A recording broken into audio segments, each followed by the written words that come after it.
Hello students, welcome to the e-learning platform of Cambridge International School Dasua for the subject of accountancy for grade 11th commerce. Hello students, this is Kamaljit Sharma, PGT Accountancy, teaching accountancy in Cambridge International School Dasua. Students, in this session, we will study about the generally accepted accounting principles for the subject of accountancy for grade 11th commerce.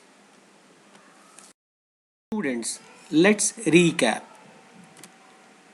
Dear students, we have discussed about the going concern principle, consistency principle, accrual principle in the previous session.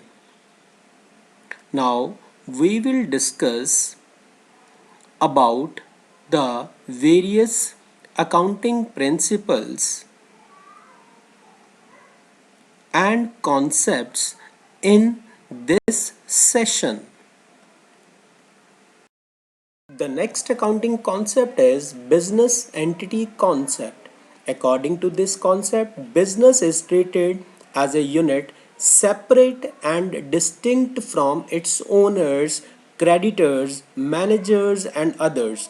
In other words, the owner of a business is always considered as distinct and separate from the business he owns.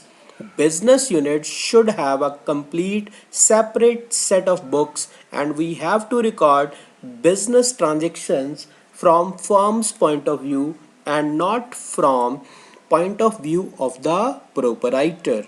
The proprietor, that is owner, is treated as a creditor of the business to the extent of the capital invested by him in the business. The capital is treated as a liability of the firm because it is assumed that the firm has borrowed funds from its owners, its proprietors, instead of borrowing it from outside parties. Because of the concept of separate entity, the proprietor's house, his personal investment in securities, that is shares, bonds, debentures, his personal car, and personal income and expenditure are kept separate from the accounts of business entity. Also, if the proprietor has some other business entity doing another business, the records of that business should be kept separate. The next concept is money measurement concept. Only those transactions and events are recorded in accounting which are capable of being expressed in terms of money. For example, accounting does not record a quarrel between the production manager and sales manager. It should be remembered that money is the only measurement which enables various things of diverse nature to be added up together and dealt with. And the next concept is accounting period concept. As the business is intended to continue indefinitely for a long period, the true results of a business can be ascertained only when the business is completely wound up. But ascertainment of profit after a very long period will be little use to the proprietor, managers, investors, and others because it will be too late to take corrective steps at that time. The users of the financial statements need to know the results of the business at frequent intervals. Thus, the entire life of the firm is divided into time intervals for the measurement of the profit of the business. 12 months period is usually adopted for this purpose. The next principle is principle of full disclosure. This principle requires that all significant information relating to the economic affairs of the enterprise, that is business, should be completely disclosed. In other words, there should be a sufficient disclosure of information which is of material interest to the users of the financial statements, such as owners, that is proprietors, present and potential creditors, investors, and others. The principle is so important that the Companies Act 2013 makes ample provisions for the disclosure of essential information in the statements of a company. Next, we come to principle of materiality. This principle is an exception to the principle of full disclosure. As such, it is termed as modifying principle. According to this principle, items having an insignificant effect or being irrelevant to the user need not to be disclosed. These unimportant items are either left out or merged with other items. Otherwise, accounting statements will be unnecessarily overburdened. The next principle is principle of conservatism or principle of prudence. According to this principle, all anticipated losses should be recorded in the books of the accounts, but all anticipated profits or unrealized gains should be ignored. In other words, conservatism is the policy of amount cannot be determined with certainty. Likewise, when there are different alternatives for recording a transaction, the one having least favorable immediate effect on profits or capital should be adopted. Now we go to principle of matching cost and revenue. This principle is very important for correct determination of net profit. According to this principle, in determining the net profit from business operations, all costs which are applicable to revenue of the period should be charged against the recognized revenue, and then cost incurred for generating that revenue should be recognized. The next is dual aspect principle. According to this principle, every business transaction is recorded as having a dual aspect. There are two sides of every transaction. If one side is debited, any another account must be credited. The system of recording transaction based on this principle is called double entry system. Next is principle of revenue realization. Revenue means the amount which is added to the capital as a result of business operations. Revenue is earned by sale of goods or by providing a service. Principle of revenue realization determines time or the particular period in which the revenue is realized. Following bases may be used for determining the period in which revenue is realized, that is on the basis of sales, on the basis of cash, and on the basis of production. Next is verifiable objective evidence concept. This concept means that all accounting transactions that are recorded in the books of accounts should be evidenced and supported by business documents. These supporting documents are cash memos, invoices, vouchers, bills receivables, correspondences, agreements, etc. These documents supply the necessary information on the basis of which entries are made in the books of accounts. Also, these documents are base for audit. Objectivity principle also requires that accounting data should be free from the personal bias of either management or the accountant who prepares the accounts. Accountant should follow the method for stock valuation, estimating the likely amount of bad debts, allocation of certain cost over various periods. Will we move to the next topic, that is accounting standards. Meaning of accounting standard. An accounting standard is a selected set of accounting policies or broad guidelines regarding the principles and methods to be chosen out of several alternatives. Standards conform the applicable laws, customs, uses, and business environment. So there is no universal acceptable set of standards. The next is objectives of accounting standard. The main objective of accounting standard is to harmonize the diverse accounting policies and practices at present in use in India. However, harmonization does not mean that accounting standards do permit flexibility to make the necessary adjustments to suit their purpose. So now, what is the significance of accounting standards?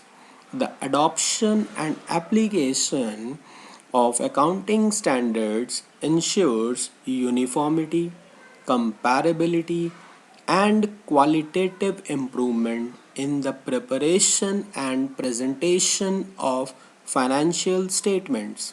The accounting standards seek to describe the accounting principles, the valuation techniques, and the methods of applying the accounting principles in preparation and presentation of financial statements so that they may give a true and fair view.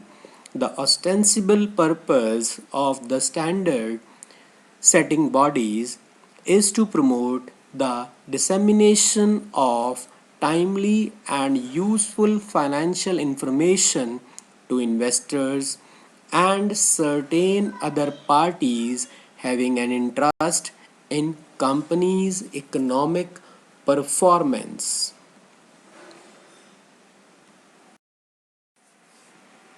Now we will study about the advantages, the benefits of setting accounting standards. The first advantage is reduction in variation. Accounting standards reduce to a reasonable extent or eliminate altogether confusions in various accounting treatments used to prepare financial statements. Second advantage is disclosure beyond that required by law. There are certain areas where important information is not statutorily required to be disclosed. Standard may call for disclosure beyond that required by law. Third advantage is facilitates comparison. The application of accounting standards would to a limited extent facilitate comparison of financial statements of companies situated in different parts of the world and also of different companies situated in the same country. However, it should be noted in this respect that differences in the institutions, traditions, and legal systems from one country to another give rise to difference in accounting standards practiced in different countries.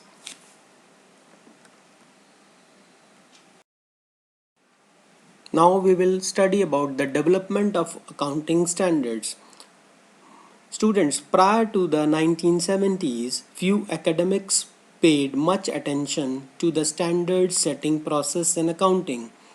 Beginning in the 1970s, however, it became clear that standard setting was a fascinating process that had become intertwined with the economic self interest of affected parties.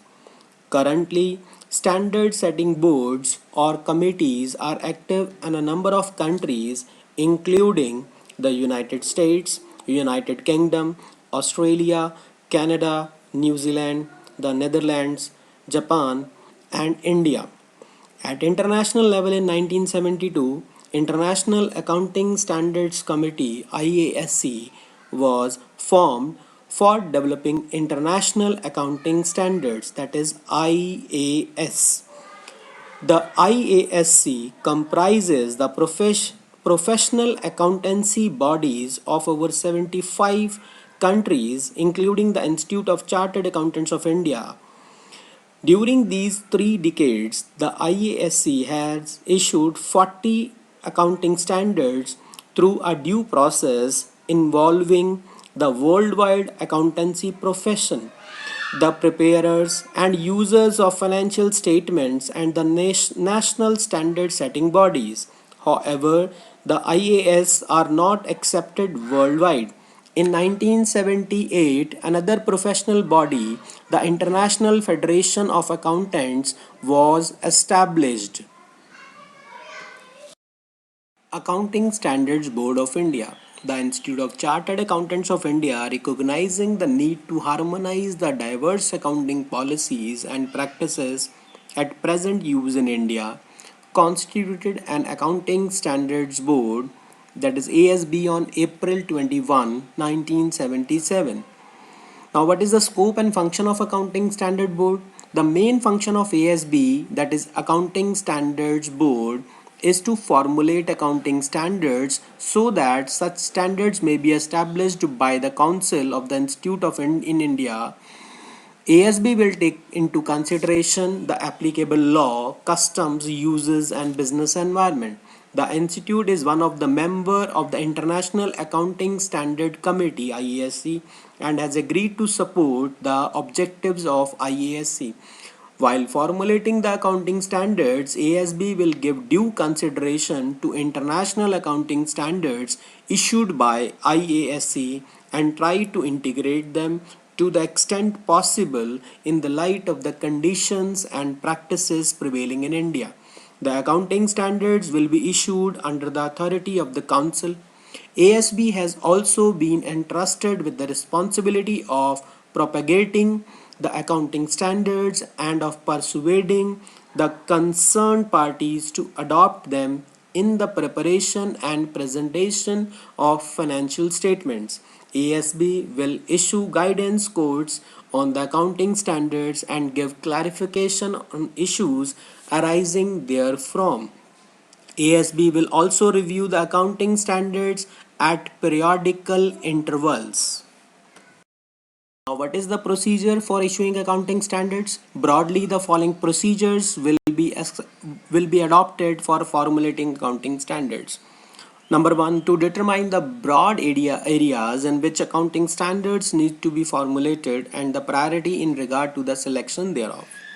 Next is to hold a dialogue with the representatives of the government, public sector undertakings, industry, and other organizations for ascertaining their views. On the basis of the work of the study groups and the dialogue with the representatives, to prepare and issue the exposure of draft of proposed standard for comments by members of the institute and the public at large. Then to finalize the draft of the proposed standard after taking into consideration the comments received. Next is to submit the final draft of the proposed standard to the Council of the Institute. The Council of the Institute will consider the final draft of the proposed standard and, if found necessary, modify the same in consultation with ASB, that is Accounting Standards Board. The accounting standard on the relevant subject will then be issued under the authority of the Council.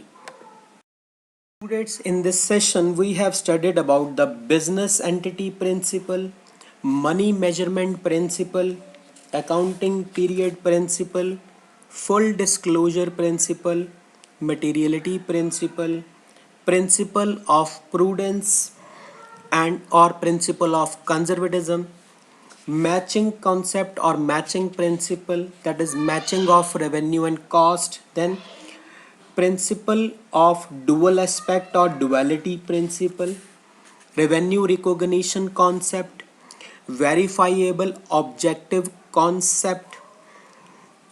These are the principles which are very much required for the study of accountancy. We have also studied about the accounting standards. Accounting standards are the guidelines which are issued by the Institute of Chartered Accountants of India to formulate some policies. So, these accounting standards are very much needed while the preparation of financial statements to eliminate the disparity of the policies or the methods. Now, dear students, you have to revise all these topics and learn it by heart because these terms these principles, these accounting standards, or the basic accounting terms which we have studied in the previous sessions are very much important for studying accountancy. So we will conclude this session, and uh,